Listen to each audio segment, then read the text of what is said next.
L'actualité nous emmène également à Vendôme où 3 couteaux ont été retrouvés dans le casier d'un écolier de 8 ans. Cet élève de CE2 a déclaré vouloir tuer sa maîtresse. La semaine dernière à Mulhouse, un autre écolier de 7 ans a lui aussi été retrouvé en possession d'un couteau.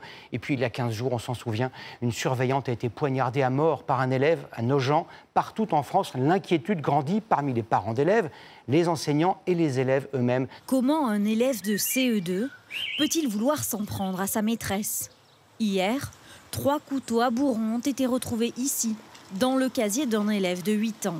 Auditionné, l'enfant a expliqué vouloir tuer l'enseignante avec 2 de ses camarades. L'élève n'ayant que 8 ans, il ne peut pas être poursuivi devant la justice. Mais le procureur précise dans un communiqué: les parents seront entendus et je vais demander à ce qu'une évaluation sociale soit réalisée par les services de protection de l'enfance. Le maire de la commune, lui, demande à l'académie d'aller plus loin. Au niveau de l'école, il y a des sanctions possibles, notamment l'exclusion, au moins temporaire. On ne doit pas banaliser ce qui s'est passé. À Rouen, les professeurs ont choisi de garder porte close. Au collège Fontenelle, 7 enseignants sur 10 se sont mis en grève, après qu'une élève a introduit un couteau dans l'établissement, selon le rectorat.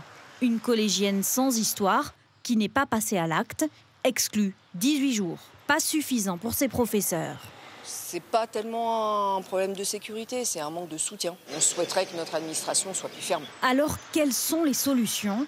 Les parents d'élèves sollicitent de l'aide pour repérer les comportements dangereux. On a besoin de moyens, des consultations psychologiques accessibles pour tous. L'éducation nationale mise sur un renforcement des fouilles.